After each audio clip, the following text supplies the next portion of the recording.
विशाल सागर में छिपा एक रहस्यमयी जीव, इतना प्राचीन कि समय के साथ भी इसका अस्तित्व एक पहेली बना हुआ है।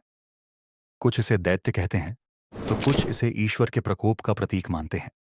एक ऐसा समुद्री दैत्य जिसे सभ्यताओं ने सदियों से देखा, महसूस किया और अपनी पौराणिक कथाओं में अमर कर दिया। हाल ही में इंटरनेट पर एक खबर तेजी से वायरल हो रही है, जिसमें दावा किया गया है कि लेविथान नामक प्राचीन समुद्री दैत्य 2026 में जागृत होने वाला है। इस खबर के अनुसार समुद्र की गहराइयों से अजीबोगरीब आवाजें सुनी गई हैं, जो इस दैत्य की मौजूदगी का संकेत देती है। बुक ऑफ जॉब में इसे एक ऐसा दैत्य बताया गया है जिसके शरीर की चमड़ी इतनी कठोर है कि कोई हथियार उसे भेद नहीं सकता। इसका विशाल मुंह, भयंकर दांत और आग उगलने की शक्ति इसे एक अजेय राक्षस बनाती है। लेवियाथान की उत्पत्ति और विकास की कहानी विभिन्न मिथ्स, रिलीजन्स और लिटरेचर में अलग अलग रूपों में मिलती है। यह एक विशाल सी मॉन्स्टर है जिसका उल्लेख मुख्य रूप से बाइबल, ज्यूविश, क्रिश्चियन और कुछ अन्य पौराणिक कथाओं में मिलता है। आइए इसके एवोल्यूशन को प्रारंभ से अंत तक समझते हैं। मुख्य रूप से ज्यूविश एंड मेसोपोटेमियन मिथोलॉजी में इसे एक विशाल सी सर्पेंट के रूप में जाना जाता था, जिसे ईश्वर ने प्रारंभिक समय में ही बनाया था। यह कैनानी मिथक में लोटन नामक दैत्य से भी जुड़ा हुआ माना जाता है, जिसे समुद्र के देवता याम के सेवक के रूप में दर्शाया गया था। लिवायथन इन द बाइबल, बाइबल के ओल्ड टेस्टामेंट में इसे एक फायर ब्रीथिंग और अपराजेय सी क्रीचर बताया गया है, जो गॉड के द्वारा ही नियंत्रित किया जाता है। ईसाई परंपरा में इसे सेटन, द डेविल का प्रतीक भी माना गया है। Medieval interpretations.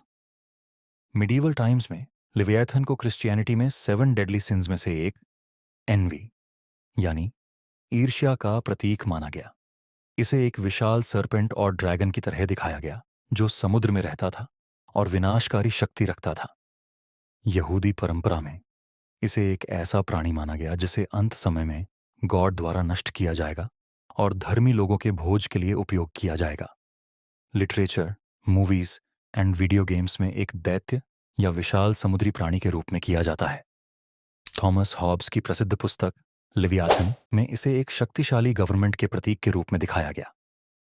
Hollywood movies and games जैसे फाइनल फैंटेसी, सबनॉटिका में इसे एक सी मॉन्स्टर के रूप में चित्रित किया गया है।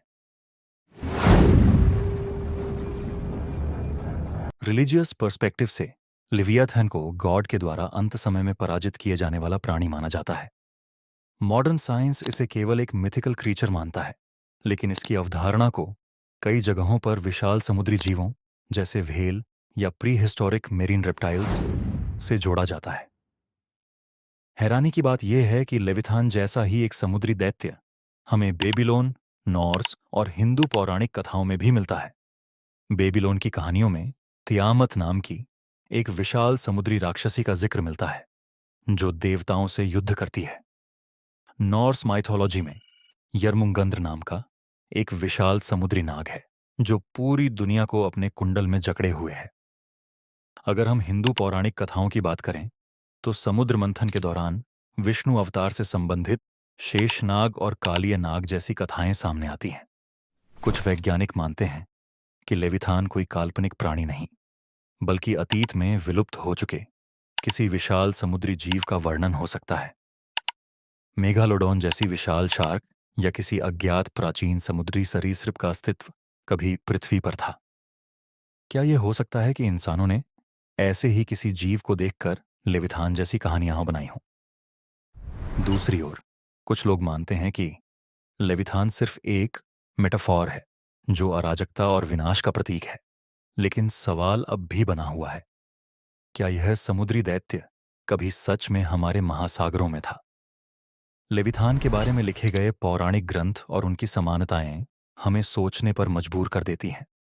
क्या यह कोई दैवीय शक्ति थी, कोई विलुप्त प्राणी, या फिर सिर्फ इंसानी कल्पना का एक अद्भुत उदाहरण? जो भी हो, सच्चाई यह है कि यह रहस्य अभी तक पूरी तरह सुलझा नहीं है।